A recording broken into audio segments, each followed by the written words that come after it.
जोहार, मैं हूं शमीम अहमद और आप देख रहे हैं झारखंड बुलेटिन में पहली खबर की ओर रुख कर लेते हैं। रांची के प्रोजेक्ट भवन में पत्रकारों से बातचीत करते हुए झारखंड के मुख्यमंत्री हेमंत सोरेन केंद्र सरकार पर जीएसटी को लेकर राज्य सरकारों को उलझाए रखने का आरोप लगाया है। उन्होंने कहा कि केंद्र सरकार के इन चालों को राज्य सरकार गंभीरता से ले रही है। साथ ही राज्य सरकार इस विषय पर पूरी तैयारी के साथ हर प्लेटफॉर्म पर अपनी बात रखेगी। श्री सोरेन ने कहा कि हमारे राज्य के संसाधनों से पूरे देश का पेट भरने की तैयारी की जा रही है। अकेले झारखंड के संसाधनों से ही केंद्र सरकार को 5,000 करोड़ रुपए से भी अधिक का शेष मिलता है। इस राशि से ये अपनी जेबें भरते हैं। उन्होंने कहा कि पर्याप्त संसाधन होते हुए भी उत्पादक राज्य झारखंड की स्थिति खराब रहे और यहाँ के संसाधनों पर केंद्र सरकार का राज हो, ऐसा नहीं चलेगा। उन्होंने इसके लिए अपने अधिकार को लड़कर लेने की बात कही है। जो अभी हम मोटा मोटी देख रहे हैं, हमारे राज्य के संसाधनों से पूरे देश का पेट भरने की तैयारी हो रही है। आज इस राज्य से लगभग 5,000 करोड़ से अधिक का शेष इस राज्य से, सिर्फ इसी राज्य से जाता है, सिर्फ इसी राज्य से, जो ये अपने जेब में भरते हैं। और ये जिस तरीके से जो हमारा प्रोड्यूसिंग स्टेट है, उसको जो जिस तरीके से मार झेलना पड़ रहा है, मतलब हमारी स्थिति खुद खराब और यहाँ के संसाधनों पर उनका राज, ऐसा नहीं चलेगा। अभी हम लोग इस पर काफ़ी गंभीरता से चीज़ों को ले रहे हैं और जो भी अधिकार है राज्य सरकार का, वो हम लोग हर हाल में लड़ के लेंगे। जिसके लिए सारे प्लेटफॉर्म पर बातें रखी जाएंगी। अब अगली खबर की ओर बढ़ते हैं। जमशेदपुर से निर्दलीय विधायक सरयू राय ने कहा कि अगर राजद सुप्रीमो लालू प्रसाद यादव कहेंगे तो बिहार में राजद के पक्ष में चुनाव प्रचार करने को तैयार हूं। उन्होंने इसके पीछे तर्क यह बताया कि झारखंड विधानसभा चुनाव में कांग्रेस उम्मीदवार रहने के बावजूद राजद ने उन्हें समर्थन किया था। श्री राय ने हजारीबाग परिसदन भवन में मंगलवार को पत्रकारों से बातचीत के दौरान यह बातें कही। उन्होंने कहा कि पूर्व वित्त मंत्री यशवंत सिन्हा का बिहार की राजनीति में जनसंपर्क का असर कहीं न कहीं जरूर पड़ेगा। श्री राय ने कहा कि झारखंड बने 20 साल हो गए हैं, अब परिपक्व राजनीति की शुरुआत होनी चाहिए। उन्होंने राजनीति में स्वस्थ परंपरा की शुरुआत करने पर भी जोर दिया।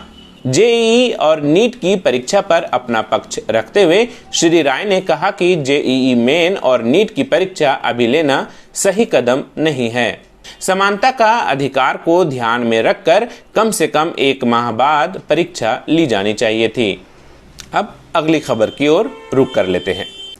कोरोना संक्रमण के दौरान 6 दिनों तक चलने वाली ज्वाइंट एंट्रेंस एग्जाम यानी जेईई मेन मंगलवार से शुरू हो गई। पहले दिन झारखंड के 1,935 छात्र छात्राओं में 1,327 परीक्षार्थी ही परीक्षा केंद्र तक पहुंचकर परीक्षाएं दी, यानी 31.42% परीक्षार्थी पहले दिन किसी वजह से परीक्षा में शामिल नहीं हुए। परीक्षा केंद्रों में छात्र छात्राओं को दोहरी परीक्षा से गुजरना पड़ा। केंद्र में पहुंचने से पहले शारीरिक जांच की गई। कोरोना गाइडलाइन के अनुसार नियमों का पालन कराया गया। कई परीक्षार्थियों को यातायात के साधनों के अभाव में परीक्षा केंद्र तक आने में काफी मुश्किल उठानी पड़ी। अब खबर रामगढ़ से। रामगढ़ जिले के पतरातू थाना पुलिस ने उग्रवादी संगठन People's Liberation Front of India यानी PLFI के 3 सक्रिय सदस्यों को गिरफ्तार कर लिया। इनके पास से PLFI का 10 सादा पर्चा व 2 मोबाइल भी बरामद किया गया।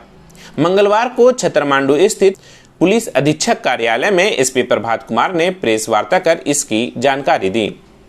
एसपी ने बताया कि पतरातू थाना क्षेत्र के सांकुली स्थित बरवाटोला में CMPDI के कोयला टेस्टिंग के लिए किए जा रहे बोरिंग स्थल पर सुरक्षा में लगे निजी गार्ड को लेवी के लिए PLFI सुप्रीमो गोप व एरिया कमांडर तूफान उर्फ सुल्तान के नाम पर पर्चा दिया गया था। लेवी नहीं देने पर काम बंद करने की धमकी दी गई थी। इस संबंध में पतरातू थाने में मामला दर्ज किया गया था। एसपी ने बताया कि इस गिरोह में कुल 8 लोग शामिल हैं। इनमें से राजन कुमार सिंह, सुनील साव व नवल कुमार गंजू को फिलहाल गिरफ्तार कर लिया गया है। अब अगली खबर की ओर बढ़ते हैं। हजारीबाग पुलिस ने भाजपा नेत्री काजल विश्वकर्मा को पीएलएफआई महिला विंग की मुख्य कमांडर के रूप में पेश किया है। ऐसा बताया जा रहा है कि काजल भाजपा रांची जिला ग्रामीण महिला मोर्चा की मंत्री रह चुकी हैं। सिकिदरी निवासी काजल क्षेत्र के लोगों के बीच मैडम जी के रूप में लोकप्रिय थी। स्थानीय लोगों के मुताबिक वह सिकिदरी के लोगों की सहायता करती थी। किसी प्रकार की मुसीबत आने पर वह तुरंत सक्रिय हो जाती थी। बीते 26 अगस्त से वह लापता थी और घर वालों ने पुलिस को मौखिक रूप से इसकी सूचना भी दी थी। पुलिस को जब उसकी उम्र बताई गई तो पुलिस ने घर वालों को कहा कि कुछ दिन अगर नहीं लौटे तो सनहा दर्ज कर तलाश शुरू कर दी जाएगी। लोगों के कहे अनुसार काजल विश्वकर्मा उर्फ मैडम जी अपने को क्षेत्र में भाजपा रांची जिला ग्रामीण महिला मोर्चा की मंत्री बताती थी। ऐसे में सिकिदरी के लोगों को कभी शक भी नहीं हुआ कि वह पीएलएफआई की प्रमुख भी हो सकती हैं। तो आज के बुलेटिन में बस इतना ही। फिर कल झारखंड बुलेटिन के साथ हाजिर होंगे। तब तक के लिए धन्यवाद।